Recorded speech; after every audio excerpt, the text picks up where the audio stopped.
so inconsistent? Construction's hard. Hey everybody, welcome back. This is the Construction is Hard podcast. I'm Brian Witt. To my left in the center, we have Toby Mitchell joining us, and to his left, we have Gary Fox. Toby's joining us out in Philadelphia at an industry event here. For those of you that have tuned into some of these in the past, we're going through our workforce management bridge series. Or in other words, we've got essentially half of our trusses or pillars. You've heard a couple terms out there. We've talked about the workforce management practice and category in construction. We've talked about people, process, technology and breaking it down. We've talked about being in spreadsheet hell and not having the right tools fit to the task. From there, we've gone in the last 3 episodes, talked about forecast, schedule, and roster. Today, we're going to be kicking off our 4th truss or our 4th category called communications. Now, you're going to listen to us talk about communications for however many minutes, like BFD, right? Yeah. I mean, that's been around since the beginning of time. The lack of communication, how many times have you heard that? And we're not just going to talk about how we communicate today. We're really talking about with workforce management. And when we're trying to relay all of these different pieces of information back to the office, back to the field stakeholders, back to the project stakeholders, there are so many nerves firing. There's so much information being passed. And so we're going to break down where does communication really start and stop. And then, as some of you may recall, our 5th truss or 5th pillar, information. We'll start with that one next. But today, all about communications. But we're really going to break down what it means to the organization, what do we have today, what we don't have today, and how we might be able to look at it in a little bit of a deeper but more direct light. Today in construction, communications are pretty intricate and ridiculous when we think about just how much of our day and how much of our people's time is really centered around trying to keep each other up to speed on what's going on. I mean, you both have represent different electrical organizations, 2 different companies, different geographics, yada yada. But I guarantee both of you guys have your people constantly trying to just ping each other. You know, you talk about communication, and people, their eyes roll. You know, we blame it all on lack of communication. We didn't communicate this properly. Are you communicating with him properly? Did you tell him the whole story?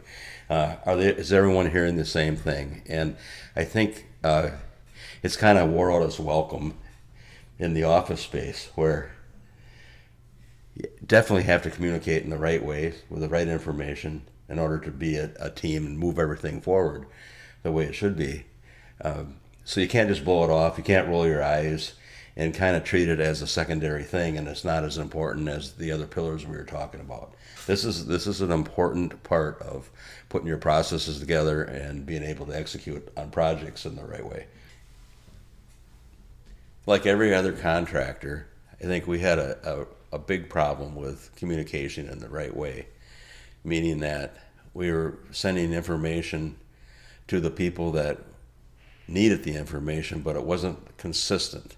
The information wasn't consistent. It was, as Toby had mentioned, it's an email here, it's a phone call there.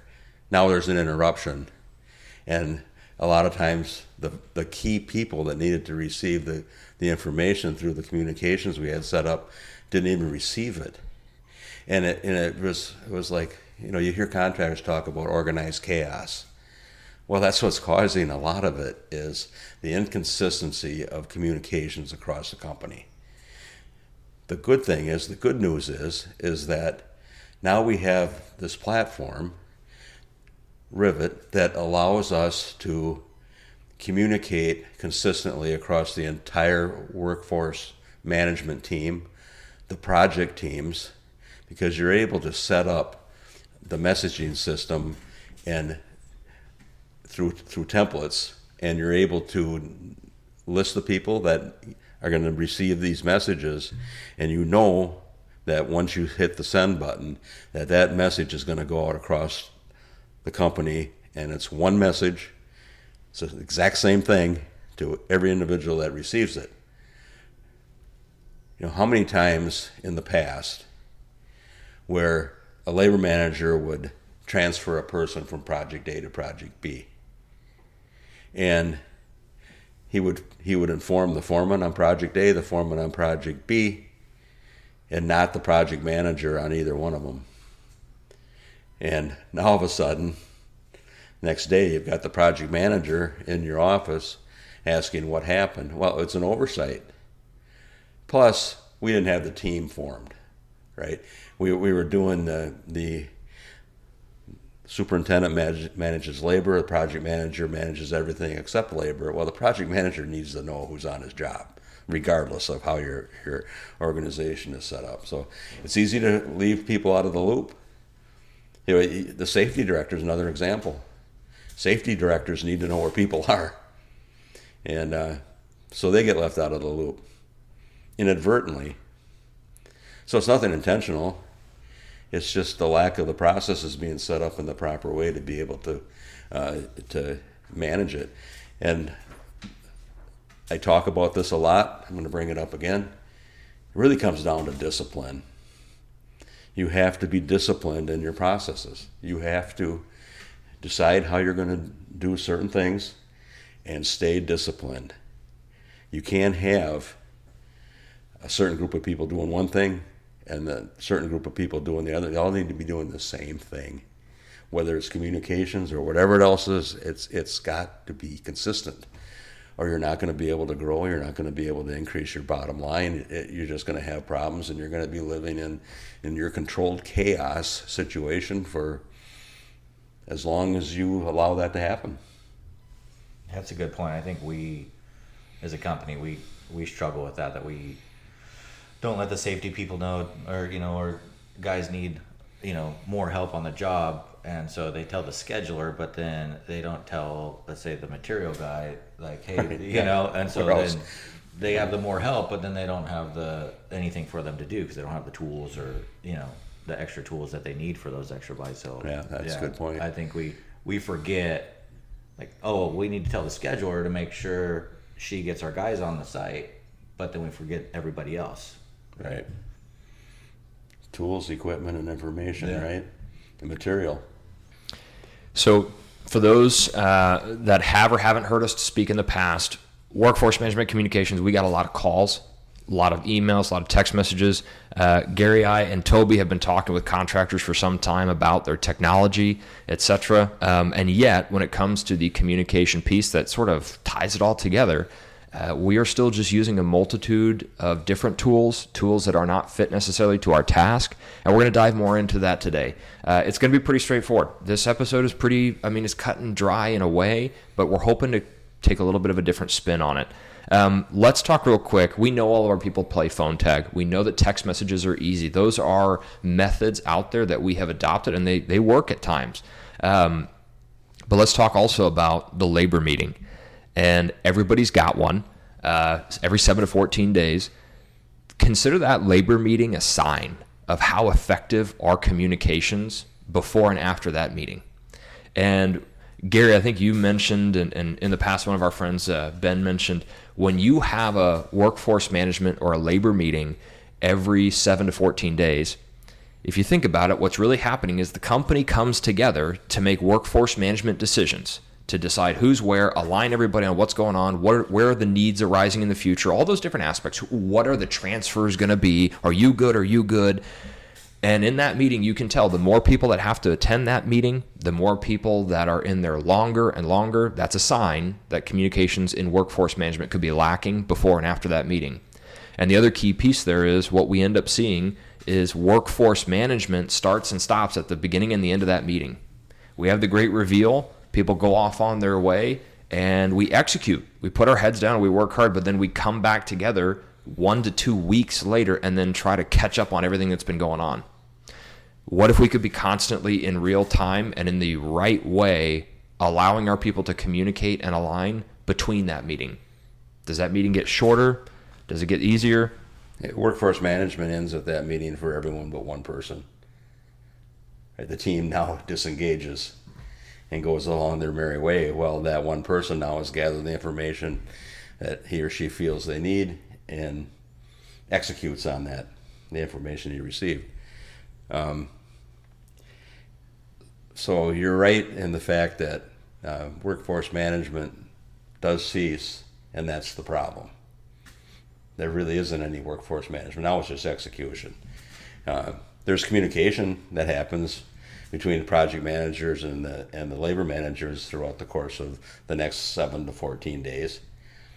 But it's one-on-one. Can be very sporadic. Does that information get disseminated across the entire team? There are people that probably need some of that information in order for them to plan better, but they're now in the dark, right? They were planning on taking one individual onto their job, perhaps, and that individual got snapped up by the project manager who got to the labor manager first. Well, he goes a couple days and he's thinking that, you're going to be able to get that person, and that person's gone. So he spent 2 days, say, of planning for something that's not going to come to fruition. So that's the problem with communication, right? It's got to be across the board. It's got to be consistent. It's got to be consolidated. Yeah. We get one-off conversations, right? And that's why with communications, it's not feasible sometimes to do workforce management constantly, because the workforce, our people, span the business. They go across all of our projects. So technically speaking, if we're going to make a decision or a move and a shift with those people across multiple projects, the only way I can really guarantee that all of my team, all of my stakeholders are aligned at the same moment is to have them all in the same room or in the same communication channel and verify that everybody is aware. Bill is going to go from project A to project B on this day. Are you guys tracking you're going to receive him? Are you guys tracking you're going to lose him? And unless I've got everybody together, I don't actually know. I don't get the verification that they're good, and everybody is on the same page and we're going to execute. And so thus we need the labor meeting. But one of the things that Gary and I are hoping to convey today, and Toby's going to help us, is when we have a tool that's fit to workforce management communications, it can become constant. It can become something that is happening consistently, but without bothering everybody too. We've all got these damn phones, right? We were just talking about it last night. Your daughter, it's everybody is constantly looking at their phones, yada, yada. We also don't need to be bothering people with over communication, right? That's a big thing too. Yeah. When you talk about communication as well, you've got people that will perceive communication as either being written or verbal. Well, there's communications going on now with these systems that are integrated that are neither. They're tied together.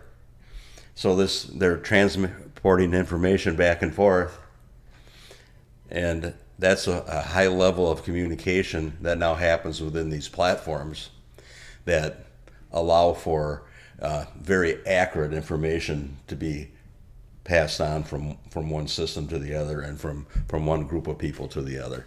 Do you guys integrate your systems? Do you? No. Communication is our biggest weak link right now, Yeah. And it has been for years. And for us, I think we have too many ways to communicate. Half our people text, half our people call.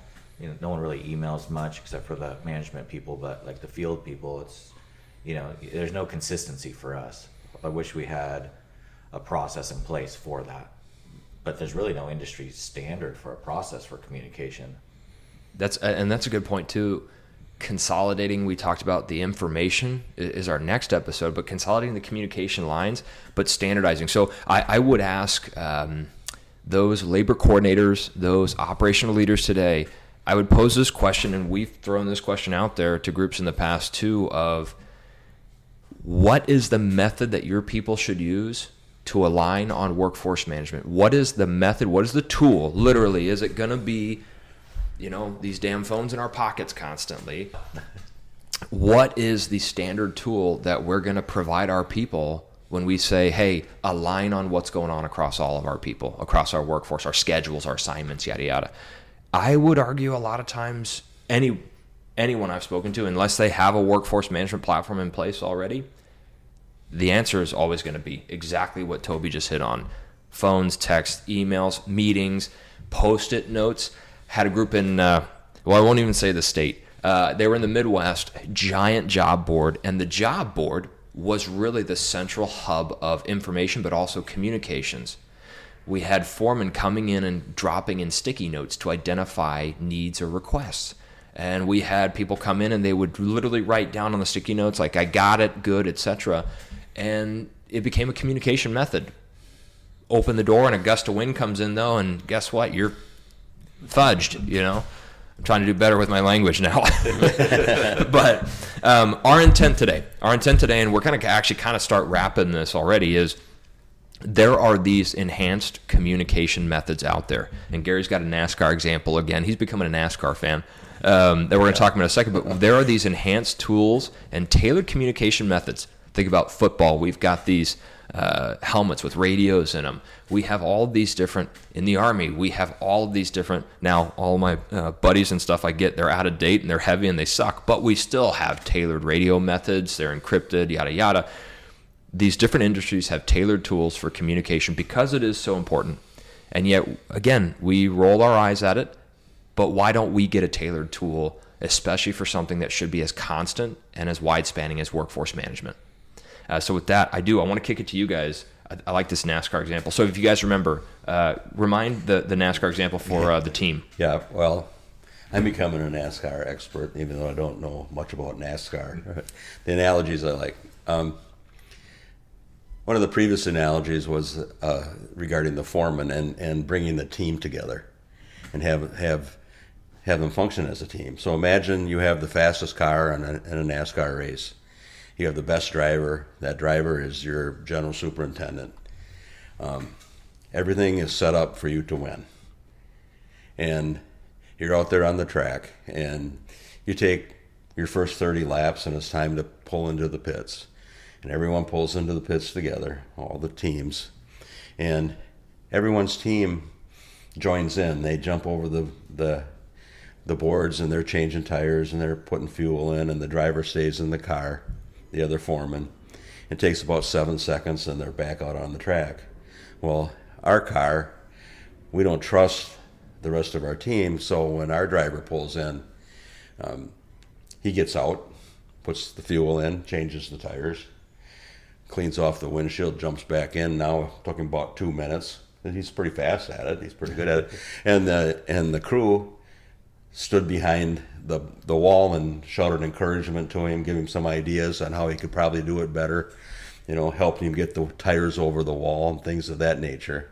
And we pull back out on the track. We're down about 2 laps, and then wonder why that is. And that's the rat race. And that's very typical of some contractors that really don't engage the entire team.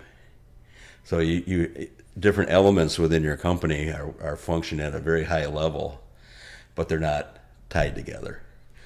And so you got a really good prefab shop, you got a really good engineering shop, or group of people, and go on and on. But they're not a cohesive unit. So communications. So the communications line. So now imagine the same thing going on, and we're the only car out on the track without a radio in our driver's car in his helmet. And you can even go back 50 years when there were no radios to communicate. The drivers would pull into the pits when they knew they had to. And it was a big surprise to the pit crew, right?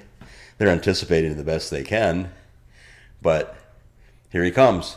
Get ready. We got a job to do. Well, in today's world, if you're the only one out on the track without a radio in your helmet, everyone else is communicating right down to where the last drop of fuel in a lot of cases. They know when they're pulling in. They're ready for them to pull in. Well, our driver pulls in and no one's ready, and no one's ready to schlep the tires over the wall. They got to go back to the warehouse and get them. Extreme example, but that's the problem with communications is you have to have the methods. So you have to adopt methods in order to improve that within your company, right? And all these other industries, professional baseball, the catcher now communicates the signs with a keypad on his shin guards to the pitcher, and he's got an earbud in his ear. Professional baseball has adopted communication systems. Why can't construction? I like I like your point too about, okay, let's say we get a radio, but it's just to the driver, but it's got to be to everybody. It's got to be to everybody. I think our biggest problem for us is we have too many ways to communicate again, right? So you have the driver, and he's calling the fuel guy saying, I'm coming in, and then he's texting the tire guys, or you can't text and drive, can you? So maybe he's emailing the tire guys, because that's way safer, right? And, but nobody's on the same page. Everyone got the communication, but they're not all on the same page. They're not tied together. They're not tied together. So the fuel guy doesn't know the tire guys, and they're running into each other, trying to get across the board onto the track to, fuel up his car. Kind of we were talking about after the labor meeting. Same thing. Mm-hmm. It's grab as grab can. Right. Well, and another piece too is, and there are groups. We always like to joke, we get on our little soapboxes, but there are groups that go, well, yeah, we're not going to leave materials back we're not going to leave the tires back at the warehouse, yada, yada. And they don't. We 100% get it. But think of it this way too. Le Mans is a 24-hour race or something like that. If you're not communicating too, and your people are constantly on edge, they have to constantly be anticipating the pit. So they're always every time the car comes around, everyone's like, oh shit, is it going to be this time? That wears on people. And that's the same thing that happens in construction too. We got people that get ready for the labor meeting, and then they leave, and then it's this anticipation of, okay, I've got all this stuff that needs to happen in the next labor meeting, or there are changes and we do the one-off, and it creates this stress. It creates this anticipation and almost an anxiety. And that's why anybody we've talked to, that labor coordinator, that general superintendent, whatever it is in your organization, that's the hot seat, because that person is constantly on edge trying to anticipate what's going to come their way to then react and try to bring everybody back together. And construction is hard. But it doesn't have to be. Yeah. We also have one more example I'd like to kind of throw in there. The central nervous system, I think, is an interesting. Yeah. Gary and I were talking about this the other day. We're throwing Toby into this too. Of you got communications in the classic sense of, I call you, I talk to Anthony, I talk to whomever, and there's another piece of just constant small signals. And you mentioned integration here a little bit earlier, but there's the big motions or the communications of like, I got to do this, move my arm, right, to feed myself or whatever. But there's also all the constant small subliminal signs or things. Beat the heart, take a breath, right, blink. And I think there's an aspect of that too. Yeah, it's voluntary and involuntary actions caused by the brain. Yeah. Spinal cord's the highway, right? And all that information, now we're talking a conduit to disseminate information throughout the body. And the communication system is the central nervous system. And if you think about it in those terms, a lot of today's integrated computer systems, that's exactly what they're doing. They're interfacing with human beings, but they're also interfacing with each other to provide the information the human beings need to have to act on. And I think there's the piece, to be explicit, what we're talking about here is with workforce management, the big motions, the big communication signals are, I need a guy next week. I need a gal the following week. Get this person off my job. We got a new job coming down the pipe, right? The big things. Those smaller involuntary or subliminal ones, and you guys can talk about them better than I can, but reminders. Hey, on the look ahead, you're supposed to lose these people next week because they got to go to the next one. Hey, reminder, this person's going to be showing up, next week. Reminder, you're about to go over budget, something like that. There's these little communications that are subtle and don't always get fully consolidated or brought together with the rest of the team. Any other examples, communications goes good or bad, you guys want to throw out there? How about the police? They're communicating, yeah. Right? How do they know? Right? We hear the sirens right now. That's communicating to everybody that they're in a hurry going somewhere, right? Dispatch, all that stuff. And then, like you said, all the minor stuff that we don't even think about. All the minor movements, like, that guy driving and the partner, and hey, who's going to get out of the car first, or, anticipating what's going to happen at the scene or whatever they're doing. The perplexing thing for me on this is, why hasn't construction really adopted better methods of communication? There's no reason for it. There's nothing's really brought it together. Again, now we'll go back to the platforms. The platforms really are what brings it together, what creates the foundation for that communication to happen, creates that central nervous system in order to be able to communicate and get the information disseminated the way it should be. So platforms like Rivet really come in handy that way, because everyone's getting the same message in real time the way it needs to be. That's the way it needs to be. Everyone gets the same message. It's these platforms, as we close here, we're going to start to wrap. These platforms consolidate the lines of communication. They standardize them, like Toby was talking about earlier. They standardize them first, they consolidate them, and then they help us triage or channel them as well. Everybody can come together, contribute their piece of communication, the messages, the information, the requests, the dispatches, whatever it might be. We automate certain pieces of that, but also we bring everybody together, and then those involuntary, those small little subtle reminders, hey, you're going to lose this person next week, hey, this person's showing up in a week, those start to become automated, but they get channeled to the right people. You're reminding, heart, keep beating, but I'm not trying to burden my eyes with that information. They don't need it. And we do the exact same thing. Job A, you need to be reminded of this. Job B, don't worry about it. Keep going. Don't create the fog. Don't have everybody sitting in the labor meeting for an hour, 2 hours, 3 hours when my piece was done in the first 15 minutes and I could have gone on my merry way. Platforms help us bring all this stuff together. They're tailored. They're a tool fit to the task. We're all biased. But again, having a workforce management platform helps alleviate a lot of the communication haze and chaos. And it also standardizes it so it doesn't become an eye roll movement. And that's why we felt it was worth talking today. So we appreciate everybody tuning in. Again, this was our fourth truss, or our fourth pillar out of our 6. Next, we're going to go into information, which is closely tied. Again, these are symbiotic pillars. They're all part of the workforce management business practice. But this information one is going to be closely tied to communications, but we're going to differentiate the two. We'll go into depth on that in our next episode. So again, appreciate everybody's time. Thanks for tuning in. And construction is hard, but it doesn't have to be. We are here to talk about workforce management. Why is it so inconsistent? Construction is hard.